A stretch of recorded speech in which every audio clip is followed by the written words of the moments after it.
Manners, brother. Make it amazing. All right, so we love that one. Nice one. Yeah. Greetings. Greetings and welcome back to the channel. If for the first time coming across my channel, please remember to subscribe. Wow. Today I've got a video for you the other day where I brought you the Trump and Zelensky fallout. I want to now bring you this video here with a brother called Jeffrey Sachs, who is gonna break down so that you can understand clearly the whole process and what is really going on. But before I do that, I'm bringing this video here. I'm gonna ask you to subscribe and like and share. And also, even though we've changed direction a little bit, just to let you know that for those who don't like the politics and want to stick to black history, please let me know in the comment box. Or if you don't mind me chopping and changing, also please let me know so that I can be comfortable in doing what I'm doing, knowing that you don't mind as long as the story and the storyline is interesting, and as long as it's factual, and as long as it contributes to the thinking of reality into how there's these politicians who make decisions on our behalf, but all are the decision they're making, they either telling lies or, put it a good way, fabricating the truth and coming on TV or television presenting a picture of their truth and not telling us, the people, the real truth. Because the truth remains that Ukraine and Russia, they've offended them in such a way where the Russian president have been asking for years, say please do not bring NATO so close, please, and no one is listening. In other words, no one was listening, so to speak. So in other words, they're taking their time to poke the sleeping bear.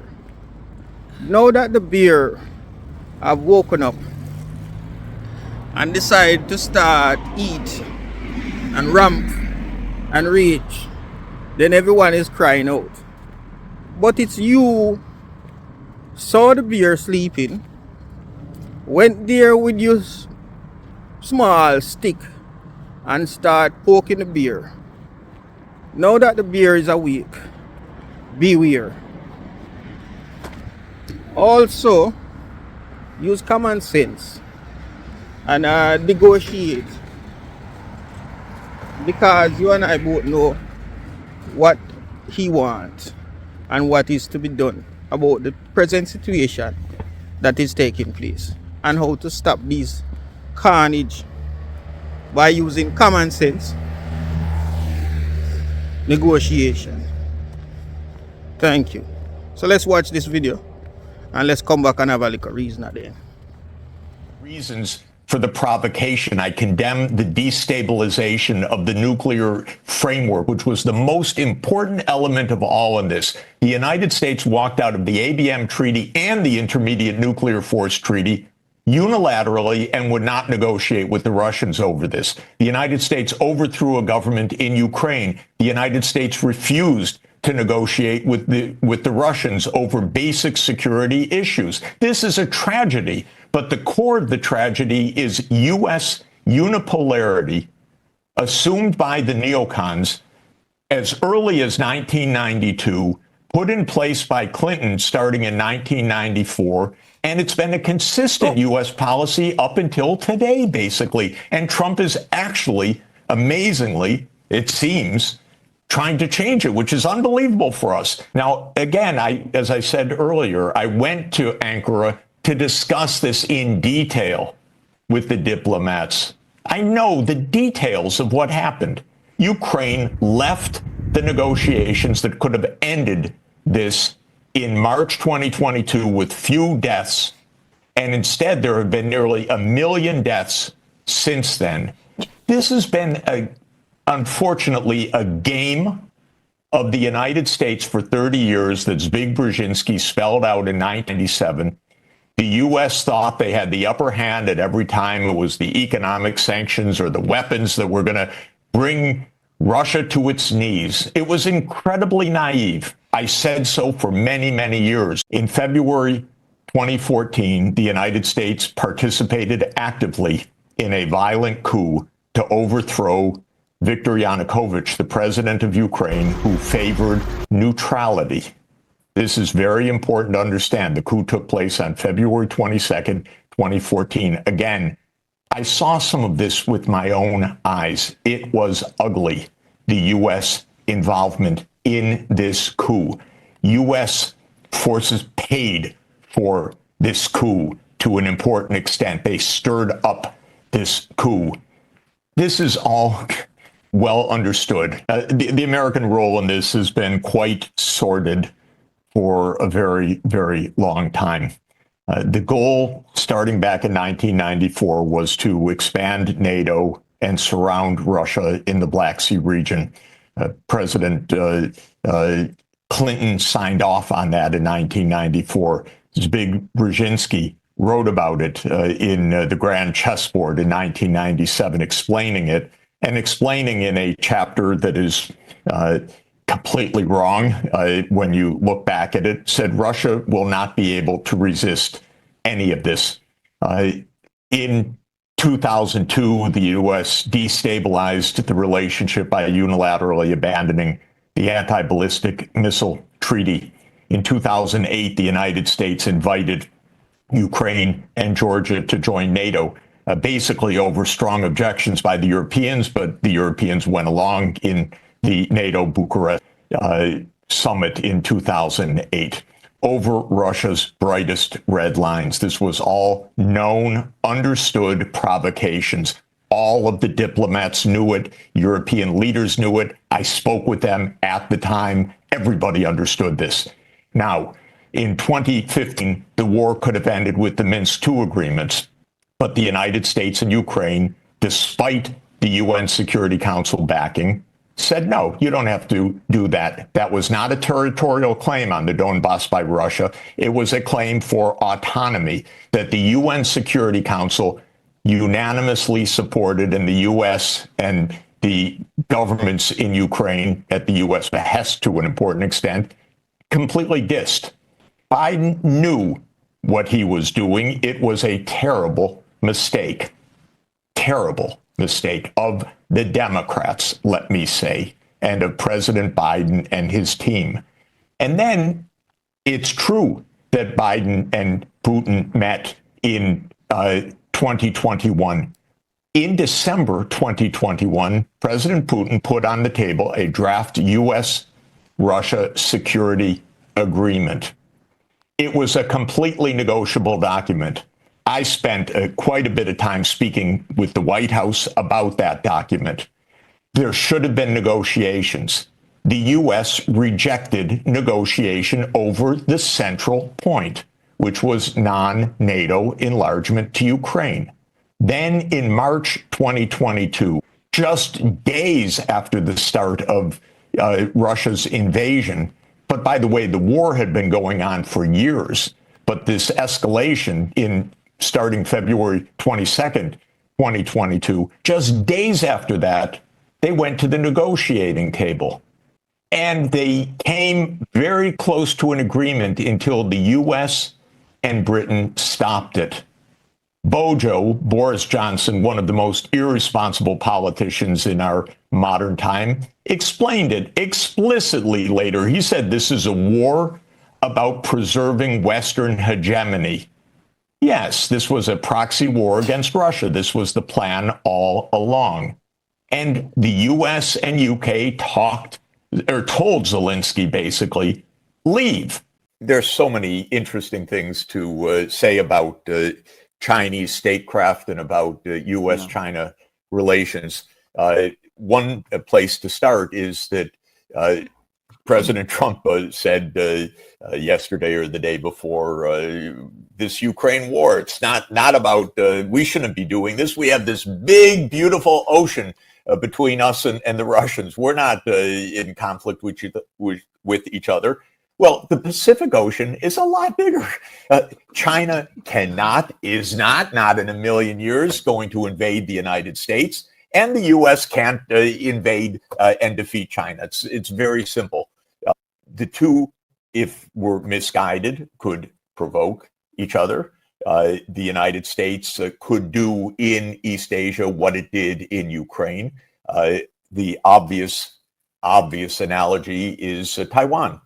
If the United States continues to provoke to unilaterally arm Taiwan, this could trigger war. The war would be devastating for the world, but devastating for the United States, as every war game has shown. And as makes sense, you fight a war against China thousands of miles away from your shores. You think that's going to work in this day and age with new technologies, with the hypersonic missile systems attacking your naval fleets, with the continual space surveillance of the oceans and so on. Come on, this is so ridiculous. Even the idea is absurd. Now, that's one point. Well, the war is, of course, a war between the U.S. and Russia being fought on Ukrainian territory. It's not a war between Ukraine and Russia. This is the basic point. This goes back for 30 years in the Ukraine project of expanding the U.S. military reach eastward, basically, by the way, from Brussels to Vladivostok was the ultimate aim. In other words, this is U.S. hegemony at play, and President Putin said no. The war broke out 11 years ago at the Maidan coup, which was also a U.S. action to a very substantial extent to overthrow a Ukrainian government that favored neutrality, and the Ukrainian public favored neutrality overwhelmingly. There was no move by the Ukrainian people to join NATO. This was a top-down push and coup in February. Russia is a very sophisticated economy filled with very sophisticated people and well-trained engineers. And by the way, as the world's largest land area with vast natural resources, the population is modest by big power standards at 150 million people, but we're entering an age where the number of people is not really decisive. There are going to be humanoid robots and AI systems and many other things. This incredible land area, the vast resources, the northern route, the Arctic route, something that is obviously on President Trump's mind, means that Russia is a great power, no question, for generations to come, and one that will play in increasing significance in the world economy. And this is partly what was discussed in Riyadh. So in this sense, the war started by the United States eastward movement and every other U.S. action, especially, by the way, and it's very much underestimated in its impact, the 2002 unilateral abandonment of the anti-ballistic missile treaty by the United States was, to my view, the most profound destabilizer of all, because ultimately we're talking about survival, nation state survival, national security, missile systems. This is what has been on President Putin's mind for 20 years. Keep your missile systems away from our border. This has been enunciated repeatedly. As Raymond, a CIA wonderful analyst, told us a few months ago, I've always believed, I've said for years and years and years and years, and the years are now quite long, that there are no fundamental conflicts between the United States and Russia. I'll say the same, that there are no fundamental conflicts between the United States and China.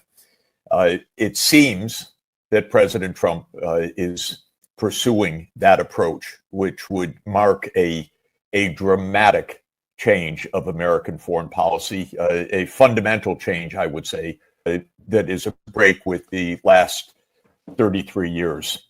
33 years, why? Because when the Soviet Union ended in December 1991, the neocons, the believers in the United States, in the unipolar world that America and its unique military, financial, economic, technological power in their minds meant that the United States ran the world. We should always be cautious and careful when we're analyzing these events. But I have to say, I hope I'm not just getting swept up in it.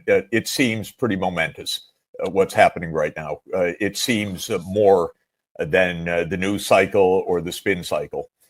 What has happened in the last few days is President Trump has respectfully spoken with President Putin and said the United States does not aim to run the world or to damage Russia's security.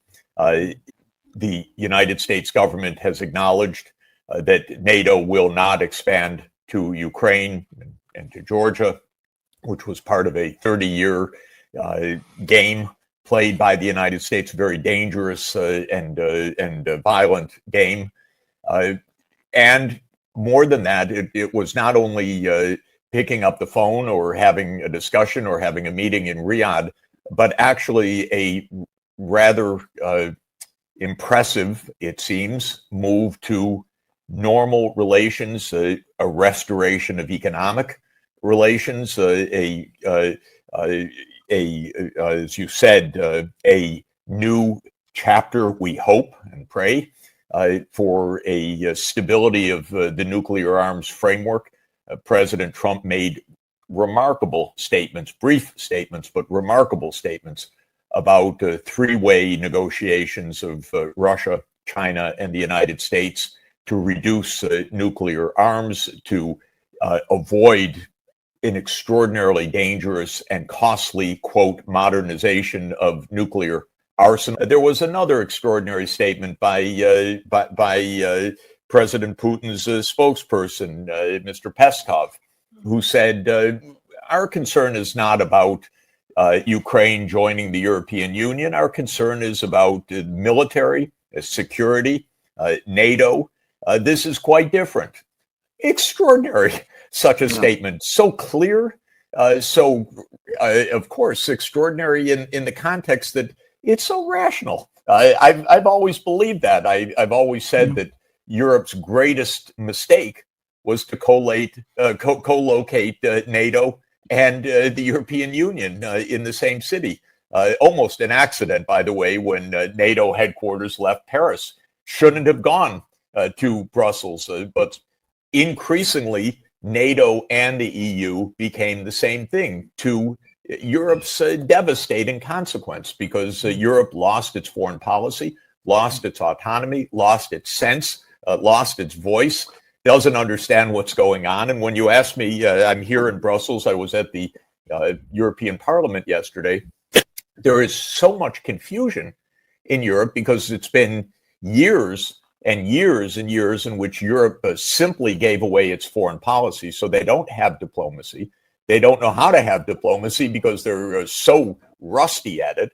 I've been saying to European leaders for years, go to Moscow, talk. You're on the same continent. You're neighbors. What are you doing? But they don't. They warmonger. And then yesterday, our Secretary of Defense, Hegseth, called for deep, and according to the headline numbers, truly deep cuts in the U.S. military. This has not happened for decades. And immediately, our congressmen and senators jumped up and down because they're on the payrolls of, or they're funded in their campaigns, or their families are funded by the military-industrial complex in the United States. So these are all extraordinary statements. Now, I don't know whether the Trump administration is going to follow that particular logic. Donald Trump loves oil and gas under the ground. This is not where our future lies in the 21st century, actually. But he loves it. It's not the basis of U.S. Well-being, U.S. prosperity. Now, there is, to put it a different way, no shortcut to economic well-being in a knowledge economy except knowledge, technology, systems, thinking carefully, basing decision-making on evidence, on science, and so forth. China is extremely good at that. Made in China 2025, which was an initiative launched a decade ago to come to the forefront of several technologies, succeeded because it was systematic, because it had a decade-long, if not 20 or 30-year-long forward vision. For the United States to succeed, it should do what it absolutely can do. We have wonderful universities, wonderful research centers, wonderful enterprises that are investing heavily in research and development, building the economy. It has nothing to do with war with Russia, war with China, fights over natural resources. It's knowledge, capacity, organization, science and technology. This is what we're really talking about right now. I think there are also a couple of basic points that are really important. For many centuries, many recent centuries, certainly the 20th century, the idea that control over natural resources was the decisive element of economic wealth, the military power, national greatness was taken for granted. And in the petroleum age, especially after Churchill put the British fleet on oil, this was the view. You have to control the Middle East. You have to control the natural resources. We're living in an age, of course, it may sound trite to say, but it's true. We're living in an age where it is technology, it is advanced technology, it is digital technologies, it is a knowledge-based economy that's the source of wealth, the source of well-being. And you don't need that physical control over natural resources in the same way at all. Incidentally, the protectionism that the Trump administration is putting in is also beside the point. It's a little sad. It's not getting to the point. If Trump will play to America's strengths, which is its deep educational excellence, its technological excellence, its human diversity, which is wonderful because I live in New York City. I hear English once in a while, and I love the fact that 200 languages are spoken. It makes it a great city that reaches the entire world and becomes a media, financial, and technology diplomatic capital. This is the strengths. I think Trump gets a lot of this absolutely right. War is useless. This isn't about war. This is not about conflict and so forth. He gets that right. And if he can play to America's true strengths, this is going to be a golden age, exactly what he wants it to be. If he plays to, the short term. Revoicer is the most amazing text-to-speech software that allows you to create lifelike voices with just a few clicks. Amazing, right? You can choose from a variety of human sound. If he plays to, the short-term gimmicks, the thinking grab resources or